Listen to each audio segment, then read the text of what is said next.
We are tracking a potential for significant severe weather today in parts of the plains and the Midwest. Damaging winds, hail, and tornadoes will be a potential, even some strong tornadoes. And damaging winds could become a big concern. Let's get right into it. So if we go over to our severe weather outlook for today, you can see that the Storm Prediction Center has a very large area outlined where we have a potential for severe weather, expanding all the way from central Texas up to parts of the UP of Michigan, where we could be dealing with some severe weather today, some scattered severe weather. That marginal risk does include Dallas, so be aware if you're in any of those green areas, just some scattered severe weather. It said this level 2 out of 5 slight risk, you guys need to be staying prepared for potential severe weather today as well.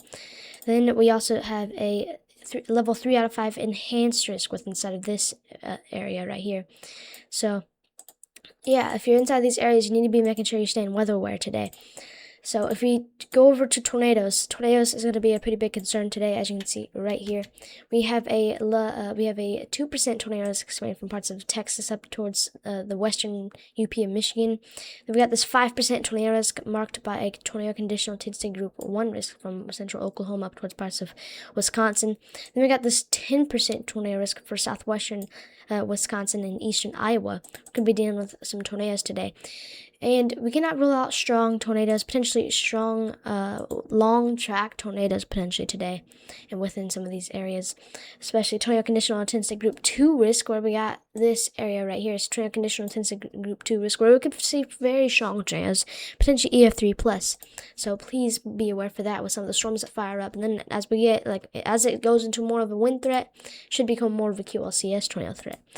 But once it goes more into a line of storms. As you can see here, we do have a big damaging wind chance. Destructive winds will be a potential today, especially if you're inside of this highlighted area right here. Destructive winds will be a potential.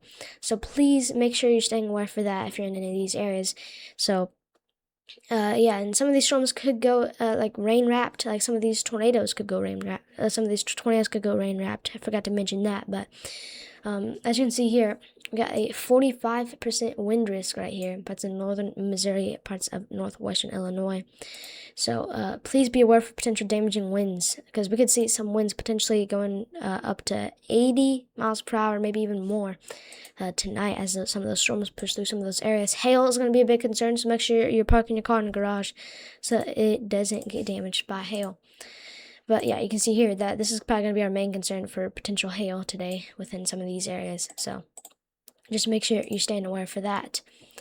So if we switch over to the future radar here, the storms will start developing, as you can see right here, a little bit later as we get into the afternoon and parts of the evening. This is what it will look like potentially at 11 a.m. Eastern. You can see we're going to have some storms potentially start firing up out there. But then we'll really just start getting their act together around 1 p.m. Eastern. As you can see right here, we're going to have some storms start popping up out there.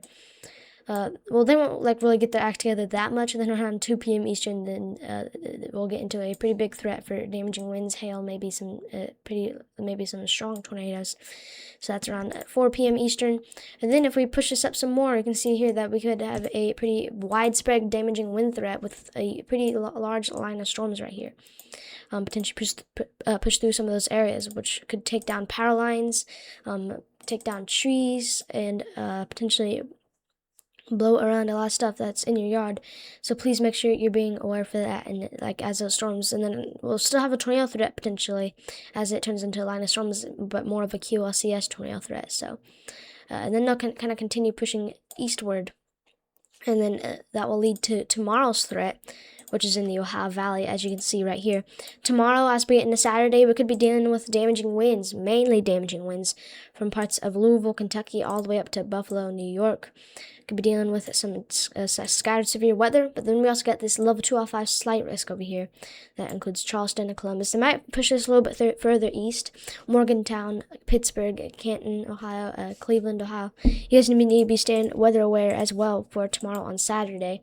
We cannot rely on an isolated tornado or two up here from Pittsburgh up to Buffalo, New York. As you can see, we got that 2% tornado. It's really not a big concern, though. Damaging winds will be the main concern tomorrow.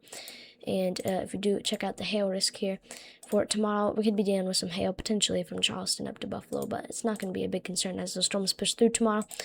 So if you check out the future radar here, you can see some of the storms that will push through tomorrow and within some of these areas. If we push up the future radar here, there's some of those storms that will probably move through in parts of the morning time in some of these areas.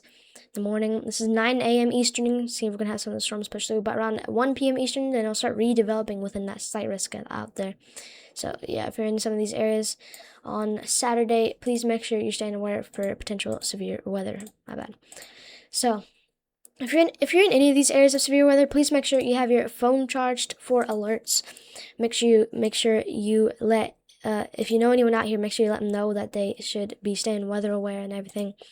And yeah, and after Saturday, Sunday should be quiet. But from Miami up to Virginia Beach, we could be dealing with some thunderstorms. So Sunday, it should start getting quiet again. Then maybe severe weather might get active again after that, potentially. So yeah, just make sure you're staying weather aware today, and make sure you know where to take shelter if needed. So yeah, if we switch over to this right here, we could be dealing with like a lot of CAPE. So let's check out convective available potential energy here. So CAPE stands for convective available potential energy. Think of it as storm fuel. It's going to be off the charts today, as you can see right here. Look at this. It's going to be off the charts. You can see that we could be dealing with up to 4,000 joules per kilogram. So that's going to be a pretty big concern for all of our instability out here for potential tornadoes. So that's something to be watching very closely there. And then if we switch over to, let's check out significant tornado perimeter here. This is significant tornado perimeter right here. You can see that we could be dealing with some pretty strong tornadoes today out here. And then tomorrow we're not going to have that much of levels of really that much of anything, as you can see. But today we could be dealing with some pretty strong tornadoes, especially up there in Wisconsin that have already been getting hit by some of those storms. So yeah, our instability is going to be off the charts. So yeah, CAPE is going to be off the charts. So if you check out storm relative helicity, this kind of shows you need the storms, but this kind of shows where some of the rotating supercells could be, as you can see right here. We could be dealing with some pretty strong tornadoes today. And yeah, you need to be making sure you're staying weather aware today. As you can see, quite a few rotating supercells out there, potentially. So yeah, this is a storm to be watching very closely. And it's also going to lead to potential for excessive rainfall within these highlight areas right here. So if you're inside these highlight areas, also be aware for excessive rainfall all the way from Dallas up towards Wisconsin. Be aware for excessive rainfall, even from Oklahoma City to Chicago today. So if you're in those areas, just be aware for potential flooding and everything like that. So that's the excessive rainfall chance for today. So yeah. Make sure you have your way to get alerts. Make sure you let anyone know out here in any of these risks that they could be seeing severe weather, that they need to be staying weather aware, and everything like that. So that's pretty much what's going on with all the severe weather. But like I said, the severe weather should be calming down as we get into parts of Sunday. So that will be some good news right there. As we get into Sunday, the severe weather should start calming down, but like we could get some severe weather starting to come back though, especially like when we get into April 23rd. We could be dealing with some severe weather, but Sunday we're gonna have a pretty big break for potential severe weather. So yeah, that's pretty much all I got for you in today's video. I'm not gonna edit this because I don't really have any time to edit this, so hopefully this video was still good though. I try to make it pretty fast, but yeah, anyways, thank you guys for watching, and also sorry for a pretty fast video today. It was not that fast, it's kind of the normal time, but yeah, just thank you guys for watching. Make sure you're staying weather aware, and I'll see you in the next one. Have a wonderful day. Bye. Yeah, this video is the normal time, but yeah, anyways, have a wonderful day.